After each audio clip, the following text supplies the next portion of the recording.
Хүн төрөлхтөн олон зуун жилийн турш ажлаа хөнгөвчлөхийг хүсэж ирсэн. Хүнд ажлыг хэлбэр олгох, удаан ажлыг хурдан болгох, өдөржин хийдэг ажлыг хэдхэн цагт амжуулах, эцэст нь өөрсдөө илүү их цаг гаргах нь зорилго байв. Бид ч үүндээ гайхалтай амжилт олжээ. Нэгэн цагт хэдэн километр газрыг явган туулдаг байсан бол одоо машинаар хэдхэн минут явна. Гараараа хэдэн цаг угаадаг байсан хувцсыг угаалгын машин бидний өмнөөс угааж өгнө. Шуудангаар хэдэн өдөр заримдаа хэдэн 7 хоног аялдаг байсан цагтлыг өнөөдөр дэлхийн нөгөө талд байгаа хүнд секундын дотор л хүргэнэ. Банк орох шаардлагагүй, дэлгүүр явах шаардлагагүй, хоолоо хургуулна, төлбөрөө утсаараа төлнө, хуралдаа гэрээсээ оролцсон. Мэдээлэл хайхын тулд номын сангаар хэдэн өдөр суухын оронд хэдхэн секунд хайхад болно. Одоо бүр хиймэл оюун ухаан хэдэн цаг зарцуулдаг зарим ажлыг хэдхэн минутанд хийж өгч байна. Хэрв өнгөрсөн зууны хүн өнөөдрийн бидний амьдралыг харсан бол түүнд нэг зүйл хамгийн түрүүнд бодогдно. Энэ хүмүүс лав их завтай байх таа гэж бодмоор. Гэтэл тийм биш. Бид өглөөс ирээд яарна, ажилдаа яарна, ажлаа дуусгах гэж яарна. Хоолоо идэхдээ хүртэл уцаа шалгана. Нэг ажлыг хийж байхдаа дараагийн ажлаа бодно. Амралтын өдрөөрөө амжуулаагүй зүйлсээ амжуулах гэж яарна. Хин нэгэн түүнээс сүүлийн үед ямар байна даа гэж асуувал хамгийн түрүүнд түгээмэл хариултын нэг нь завгүй л байна даа гэсэн хариулт байдаг. Хачирхалтай биш гэж үү? Хүн төрөлхтөн түүхэндээ хизээж байгаагүй олон цаг хэмнэх технологитой болсон атлаа бидний хамгийн их дутагддаг зүйлсийн нэг нь цаг хугацаа. Тэгвэл бидний хэмнсэн бүх цаг хайчдаг юм бол бид цаг хэмнэх технологи бүтээсээр ирсэн атлаа яагаад улам завгүй болсон юм бол? Хэмнэх мөрөөдөл. Технологийн түүхийг өөр нэг өнцгөөс харвал хүний хөдөлмөрийг хөнгөвчлөх оролдлогын түүх гэж хэлж болно. Хүнд зүйлийг машин өргөн, хол замыг автомашин туулна, тооцоог компьютер хийн, мэдээллийг интернет олно, гэрийн ажлыг цахилгаан хэрэгслүүд хөнгөвчлөнө. Энэ бүхний цаана маш энгийн логик бий. Нэг ажлыг хийхэд бага хугацаа зарцуулбал үлдсэн цаг нь биднийх болно. Жишээ нь хувцас угаахыг бодъё. Хувцаа ялгана, угаалгын машиндаа хийн, товч дарна. Тэгээд бид өөр зүйл хийж болно. Тоос оруулахч мөн адил. Зарим айлбар робот тоос орогчтой болсон. Робот тоос орогчийг шал цэвэрлж байхад эзэн нь өөр зүйл хийж болно. Банкны гүйлгээ хийх гэж гадагш гарах шаардлагагүй. Такси барихын тулд зам дээр гараа өргөө зогсох шаардлагагүй. Хоол идэхийн тулд заавал өөрөө хийх шаардлагагүй. Энэ бүхнийг нийлүүлээд бодвол бид өмнөх үеийн хүмүүсээс өдөр бүр багагүй хугацаа хэмнэж байгаа. Технологи энэ утгаараа амлалтаа биелүүлсэн. Тиймээс технологиг буруутгах нь шударга биш. Асуудал өөр газар байна. Магадгүй бид цаг хэмнэж чадаагүй дэ биш, харин хэмнсэн цагтаа юу хийснээс асуудал эхэлсэн юм биш үү? Хэмнсэн цаг хаач вэ? Бүгдээрээ энгийнээр төсөөлөд үзье. Танд өдөр бүр хийх 10 ажил байдаг гэж бодъё. Тэдгээрийг хийхэд 8 цаг зарцуулдаг. Харин шинэ технологи гарч таны ажлын бүтээмжийг 2 дахин нэмэгдүүлжээ. Одоо 10 цагийн ажлаа 4 цагт дуусгана. Логикоор бол танд 4 цаг үлдэх ёстой. Тэр 4 цагийг та юу хийж өнгөрөөх вэ? Энд л сонирхолтой зүйл эхэлдэг. Бид ихэнхдээ за өнөөдрийн ажил дуслаа гэд үлдсэн 4 цагаа өөртөө өгдөггүй. Харин дахиад юу амжуулж болох вэ гэж боддог. 10 ажлыг 4 цагт хийдэг болсон бол дараагийн алхам нь 4 цаг ажиллаад амрах биш, харин 8 цагтаа 20 ажил хийх болж хувирсан байна. Өөрөөр хэлбэл технологи бидэнд цаг гаргаж өгсөн ч тэр сул орон зай удаан хоосон үлддэггүй. Шинэ ажил орж ирнэ, шинэ боломж орж ирнэ, шинэ хүсэлт орж ирнэ, шинэ зорилго бий болно. Германы социологч Хартмут Роза орчин үеийн нийгмийг тайлбарлахдаа нийгмийн хурдтгал гэдэг ойлголтыг өргөн авч үздэг. Энгийнээр хэлбэл технологи альва зүйлийг хурдан болгосноор бид тайван болчихдоггүй. Яагад гэвэл бидний хийх боломжтой зүйлсийн тоо мөн дагаад өсдөг. Өмнө нь нэг өдөрт 2 хүнтэй загтлаар харилцдаг байсан бол өнөөдөр хэдэн 10 хүнтэй мессежээр харилцаж чадна. Өмнө нь өдөрт 1 сонин уншдаг байсан бол одоо хэдэн 100 мэдээний гарчиг харж чадна. Өмнө нь дэлгүүрт байгаа хэдхэн бараанаас сунгадаг байсан бол одоо дэлхийн хаанаас ч бараа захиалж чадна. Боломж нэмэгдэх тусам бидний хийж болох зүйл нэмэгдэнэ. Хийж болох зүйл нэмэгдэх тусам хийж амжаагүй зүйлч нэмэгдэнэ. Энд нэг парадокс бий. Бидний хийх хурд өссөн. Гэхдээ хийхийг хүсдэг, хийх ёстой гэж боддог зүйлийн тоо түүнээс ч хурдан өссөн. Тэгээд хэмнсэн цаг маань чөлөө цаг болж үлдэхийн оронд шинэ ажлын зай болж хувирсан байна. хурд шинэ хүлээлт бий болгодог. Захидлын үеийг төсөөлье. Та хэн нэгэн захиа явууллаа, тэр захиа очино. Нөгөө хүн уншина, хариугаа бичнэ. Буцааж явуулна, хэд хоног өнгөрнө. Тэр хугацаанд яагаад хариу өгөхгүй байгаа юм бол гэд 5 минут тутамд шуудангийн харьцаа шалгахгүй. Учир нь хүлээх нь харилцааны нэг хэсэг байсан байна. Дараа нь имэйл гарч ирлээ. Хэд хоног хүлээх шаардлагагүй боллоо. Харин дараа нь мессеж, тэгээд мессенжер, чат гэд гарч ирсэн. Бидний мессеж секунд хүрэхгүй хугацаанд очдог болсон. Энэ бол гайхалтай твшил. Гэхдээ нэг зүйл хамт өөрчлөгдөжээ. Хариу хүлээх хугацаа богиноссон. Өмнө нь 2 өдрийн дараа ирсэн хариу хурдан санагддаг байсан байж болно. Одоо заримдаа 2 цаг хариу ирэхгүй байхад миний мессежийг хараагүй юм болов уу гэж бодно. Унсан гэсэн тэмдэг гарч ирсэн бол бүр өөр. Технологи харилцааг хурдан болгосон. Харин хурдан харилцаа аажмаар шинэ стандарт болж хувирсан. Өчигдрийн хурдан өнөөдрийн хэвийн зүйл, өнөөдрийн хурдан магадгүй маргаашийн удаан зүйл болно.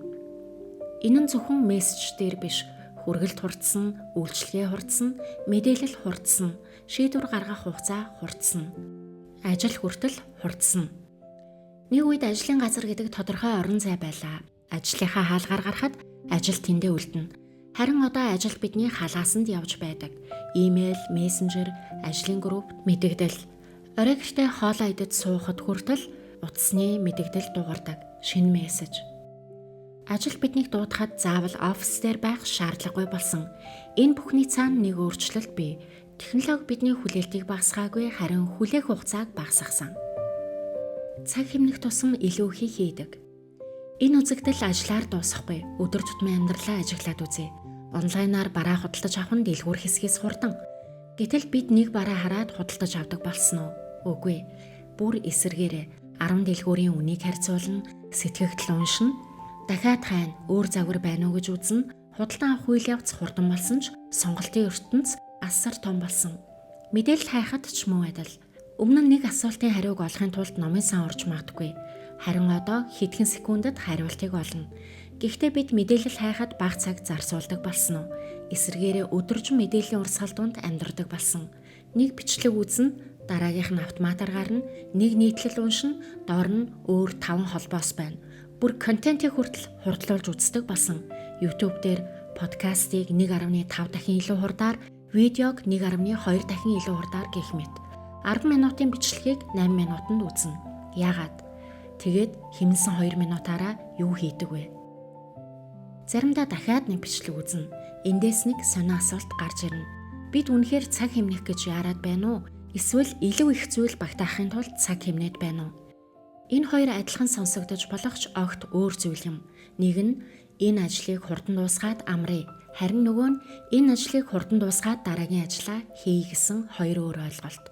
Бидний амьдрал аажмаар хоёр дахь хэлбэр рүү шилжсэн. Завгүй байх нь яагаад сайхан сонсогддог болов? Хэн нэгэн танаас сүүлийн үед ямар байна гэж асуувал ёстой завгүй байна гэж хариулах нь их энгийн. Бүр жаахан бахархалтай сонсогдож магадгүй. Надад хийх ажил их байна, намайг хүмүүс хэрэгтэй гэж үзэж байна. Надад очих газар байна, хийх төсөл байна, хүлээж байгаа хүн байна.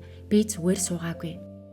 Харин сүүлийн үед юу хийж байна гэж асуухад нэг их юмгүй, тайван байгаа гэж хариулвал заримдаа өөрийгөө тайлбарламаар санагддаг. Яагаад гэж үү? Тайван байна гэдэг муу зүйл биш шүү дээ. Зарим судалгаанд завгүй чөлөөт цаг багтаа харагдах нь тодорхой нийгмийн орчинд өндөр статусын тохио болж чаддгийг хүртэл харуулсан байдаг. Өөрөөр хэлбэл завгүй байдал зөвхөн нөхцөл байдал биш, заримдаа өөрийн үн цэнийг хэмжих хэмжүүр болчихдог. Би хэр их ажилтай байна, хэдэн уулзалттай байна, хэдэн төсөл зэрэг хийж байна, өнөөдөр хэдийг амжуулав. Тэгээд нэг мэдэхэд завгүй тэнцүү, бүтээмжтэй гэсэн ойлголт үүснэ. Үүний дараа бүтээмжтэй тэнцүү амжилттай. Тэгээд цаашаа амжилттай тэмцүү үнцэнтэй. Хэрв ийм холбоо бидний дотор тогтчих бол юу ч хийхгүй суух нь хэцүү болно.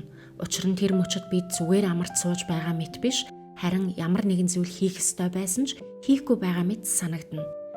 Тэгвэл бид завгүй байхыг бүтээмжтэй байхтай, бүтээмжтэй байхыг үнцэнтэй байхтай андуураад яваад байна уу? Чөлөөт цагч бүтээмжийн төсөл болсон нь. Хамгийн сонирхолтой нь бүтээмжийн энэ логик ажлын цагаар дуустдаггүй, амралтад хүртэл ороод ирсэн. Бид алхах нь гэхдээ зүгээр алхдаггүй. Өнөөдөр хэдэн алхам явснаа харна. Унтна, өглөөс ирээд хэр сайн унтсан бол гэж төхөөрөмжөөсөө оноогоо шалгана. Ном уншина, гэхдээ заримдаа номын агуулгаас илүү энэ жил хэдэн ном уншив гэдгээ тоолно. Аялалд явна, гэхдээ нэг газар тайван суухын оронд энд ирсэн юм чинь үүнийг ч үзье, тэрийг ч үзьегээд амралтаа хүртэл хуваараар дүүргэнэ. Амралтаасаа ирээд амрах хэрэгтэй болчихсон үеч би амралтаар ядарчихдаг.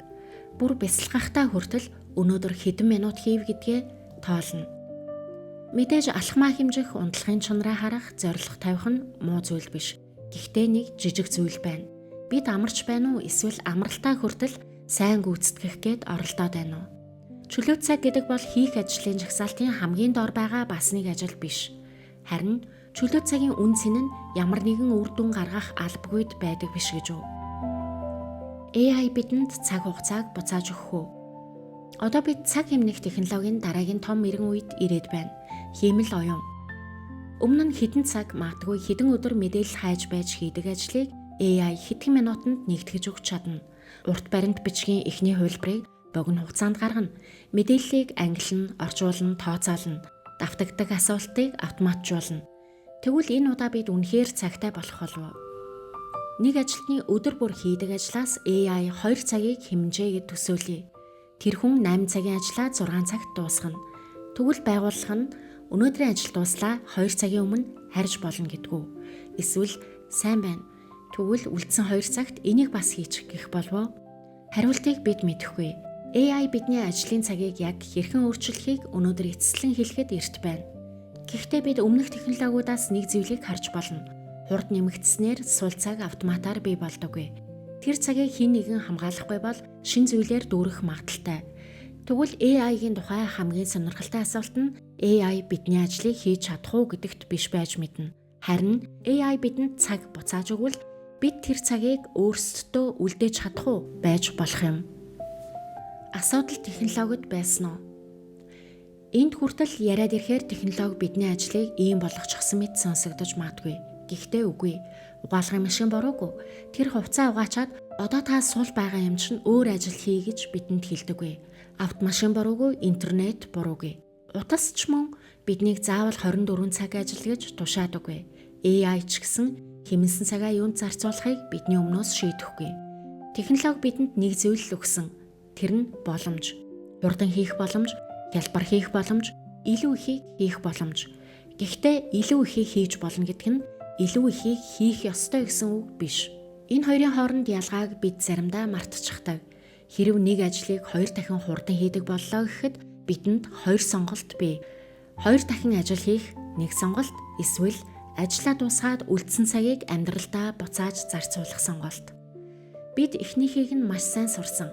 Харин 2 дахь сонголтыг хийх нь заримдаа бүр хэцүү байж болно. Учир нь юу ч хийхгүй байхыгаа зөвшөөрөх хэрэгтэй болно гэсэн үг. Энийг бас амжуулчихъя гэдэг бодлоосоо татгалзах хэрэгтэй болно. Бүх боломжийг ашиглах албагүй гэдгийг зөвшөөрөх хэрэгтэй болно. Бид цаг хэмнэх аргыг маш сайн сурсан байна. Харин нэг зүйлийг арай бага сурсан байж мэднэ. Тэр нь хэмнэсэн цагаа хамгаалах. Хэмнэсэн 4 цаг. Нэг жижигхэн зүйл төсөөлье. Маргааш өглөө та эртсэрлээ. Гэтэл өнгөрсөн шөнө технологийн гайхамшигтай өөрчлөлт гарчээ. Таны өдөр бүр хийдэг ажлын талыг одоо машин, програм, хиймэл оюун өөрөө хийдэг болсон байна. Танд өдөр бүр 4 цагийг буцааж өгчээ. Ямар ч ажилгүй, ямар ч үр өггүй, ямар ч хариуцлагагүй. Ямар ч хүн танаас тэр цагийг нэхэхгүй. Тийм 4 цаг. Та тэр цагаар юу хийх вэ? Хүүхдтэйгээ удаан суух уу, ээж аавтайгаа ярилцах уу, агаарт гарч алхах уу? Уншихыг хүсээд удаан хождуулсан номоо унших уу? Хоолоо яаралгүй идэх үү? Хэн нэгэнтэй ай кофе уугаад цаг харалгүй ярилцах уу? Эсвэл зүгээр л цонхны дэргэд суугаад юу ч хийлгүй гадагш ширтэх үү? Эхний өдөр магадгүй та чадна. Харин сарын дараа тэр 4 цаг үнэхээр хоос ихэвээр үлдэх болов уу? Эсвэл шинэ ажил гарч ирэх үү? Шинэ төсөл, шинэ зорилго, шинэ хобби, шинэ контент, шинэ хийх зүйл. Тэгээд нэг л мэдгэд дахиад л зав алга гээд сууж байх болов уу? Магадгүй хүн төрөлхтний дараагийн том сорилт цаг хэмнэх технологи бүтээх биш байх. Тэр тал дээр бид аль хэдийн маш сайн болсон. Харин хэмнэсэн цагтаа юу хийхээ шийдэх. Тэр цагийг үргэлж ямар нэг зүйлээр дүүрэхгүй байх. Заримдаа үр ашиггүй байхыг өөртөө зөвшөөрөх. Заримдаа удаан байх, заримдаа юу ч амжуулдаггүй байх. Тэгээд тэр хугацааг дэмий өнгөрөөсөн цаг гэж бодохгүй байх. Учир нь амьдралын хамгийн үнцэнтэй зарим мөч хамгийн бүтээмжтэй мөч байдаггүй. Тэгэхээр өнөөдөр танд нэг асуулт үлдээе. Бидэнд цаг хэмнэх дараагийн технологи хэрэгтэй юу? Эсвэл хэмнэсэн цагаа үнэхээр утга учиртай өнгөрөх ухаан хэрэгтэй юм болов уу? Энэ тухай та бодоод үзээрэй.